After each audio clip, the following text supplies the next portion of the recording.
I sat for about half an hour being like...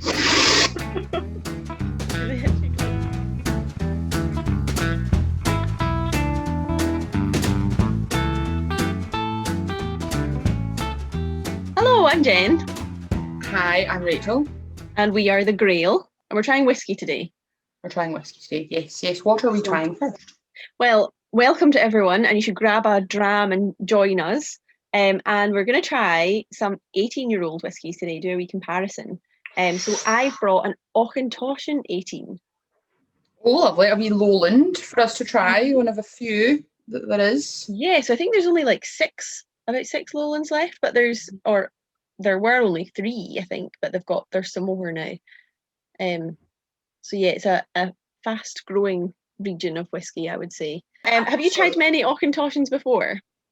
I've one of the first whiskies I actually really liked was the Triplewood. It was a really lovely dram. Oh yeah, that used to be one of your favourites, didn't it? Mm-hmm. What about you? So yeah, I've tried quite a few of them and never been overly fussed for them, but I have a feeling that an 18-year-old might be something a bit more special. Definitely. So I'm hoping that's the case. So yeah, it's just near Glasgow, and it's kind of known as like Glasgow's dram. It means corner of the field. And it was originally built on the Auchentoshan estate. So it's kind of hard to imagine that was like a big country estate there at that time. So that was in 1823, I think it was. And it was an engineer from Greenock that founded it. It's quite a built-up area, isn't it, where it is? It's not really... Yeah. Well, I would say it's kind of like industrial and like motorways and stuff. But yeah, it was originally an estate. It actually had quite a hard time in the war as well, World War II. That area, as you know, was bombed, and there was a blitz there that one of the bombs hit one of their warehouses, and apparently sent a stream of flaming whiskey into the Clyde. So I think they lost like a whole warehouse load of stock at that point. And I didn't realise as well, so we went to visit Auchentoshan, you know that lovely distillery pond out the front? Mm-hmm. That was actually a bomb crater that they've turned into a lovely like pond with like swans and stuff on it. So that's really cool. That's mad they've not like marked that more clearly. I know. I would have loved to have known that when we were there. I don't know. We'd already been drinking, I think, when we went. So we had. That's true. We do have that mark somewhere. So we'd been at Edrington sampling some drams.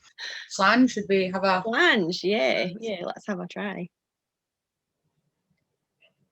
Oh, so it's quite like drying. Do you get it like quite drying? On the smell, quite citrus for me, quite sharp.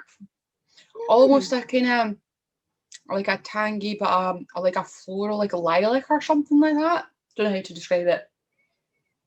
I get like the kind of a wee salted caramel, like on the smell for sure. Oh, sorry. Yeah, I get that, but much more of like the dark, like woodier notes than what you're saying.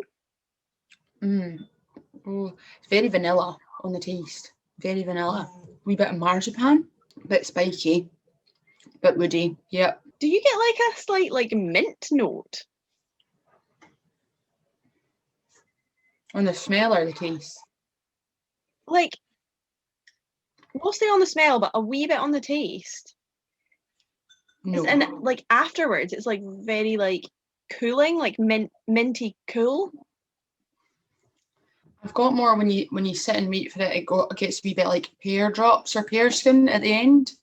It's got quite a bit of a short finish for an 18-year-old, to be honest. I think it's got a long finish, but it's a really high up finish. It's not like a rich. It's like minty or menthol cooling feeling. I get like a coffee note as well, like iced coffee maybe. Don't know. I was kind of disappearing a bit for me. I'm not overly. I do. It's nice. I mean, I wouldn't turn it away. I wouldn't really turn any drums away though. So that wouldn't be anything. Yeah, it's triple distilled. They're the only distillery in Scotland that fully triple distill everything. Yep. And yeah, they actually because of that, it's a higher percentage when it comes off the still. So it's about 81%.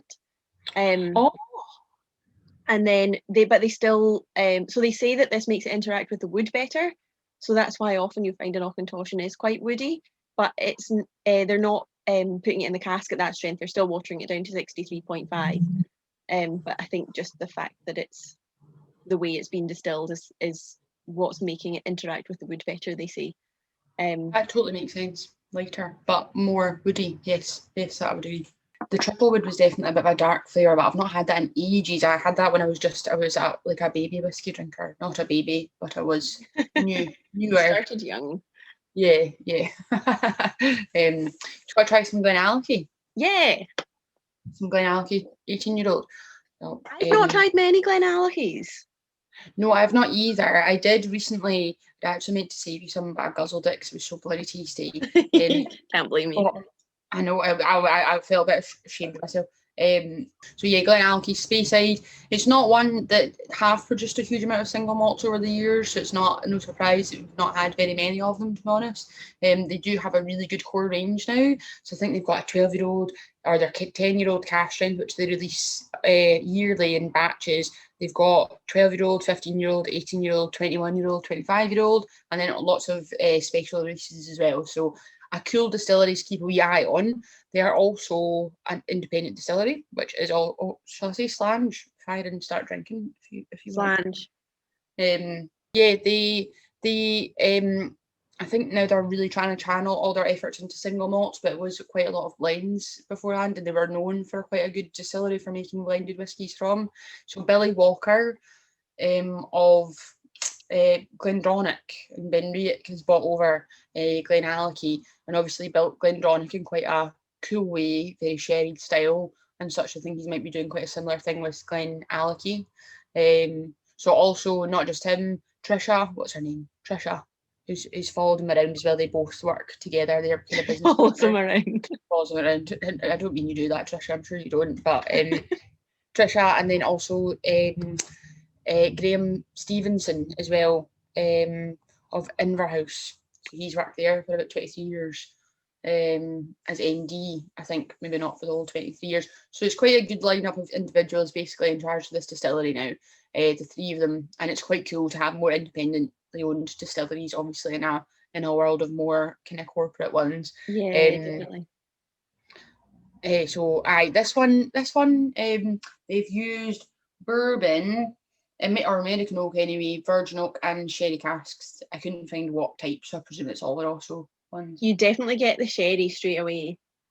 For me, I found this, it's really, really, on the smell, it's quite delicate, quite floral. Really, I find it like rich and fruity, like straight away it was like that sherry. And it's got that like old library, old book smell. But it's got like a kind of chalkiness. Do you know what I mean? No, not at all. I've gotten the smell like orange and lemon, but they're like the inside of the lemon, not the rind. All right. Leather, wee bit of leathery, maybe that's your library stuff. Yeah, probably. And then back to dusty. I thought, oh no, I don't get dust at all in that. I get like the rich, like Christmas cake, but like the old library dustiness. And definitely a chalkiness. So see when I tasted it there, that just compared to the Glen Scotia. Where are we? To the Auchentoshan. Then I found that is a lot smoother and creamier and thick. It just feels really like thick, if you know what I mean. Yeah, it is much thicker, I think. And it's 46% non-chill filtered. All that chat. It's much richer. Like I think compared with the Auchentoshan had like the deep flavours and then it had some high up flavours, but it didn't have so much in the middle. Mm-hmm. That makes sense? Whereas this is like all middle. It's all, I totally agree. All middle. Got like creamy floral sweeties, like a floral creme brulee with the burnt sugar on top. I'm having like flashbacks to like when I was wee, and you have like a cake with lots of butter icing and the little candied orange and lemon sweets on top with the sugar on. Like almost like a cake mixy kind of, like a thing about it. I really like that. I think that's other Glenallachies I've tried, like the cask strength, they're much more like in your face with the heavy sherry fruity flavours. For me, that's a lot more delicate. Yeah, maybe the age kind of mellows it a bit? Ferment their wort for 160 hours. Oh wow. Which is really quite long. How many days is that? I was thinking I should have done the maths before the taste. I was like, we've not got good. 5, 6 and a bit days. Yeah, it's a chunky fermentation time, eh? Yeah, that's really long. So I guess that makes it like really light and fruity. Cool. That was Well, awesome. thank you for joining us. Thank you for watching, and we'll see you next time. One, Bye. two empty glasses there. Thanks for joining us. If you enjoyed our video, please like and subscribe and leave a comment down below. Be sure to follow us on social media at The Grail Doon to keep up with our latest news, and check out our website www.thegrail.scot. Slange, and see you next time. Definitely. And actually, we're going to be doing some Glenallachie, and there's been some controversy about that too. So we'll wait for later to chat about that. Gossip, whiskey gossip. Very boring. Like, oh, they've changed their grain variety. Oh my god!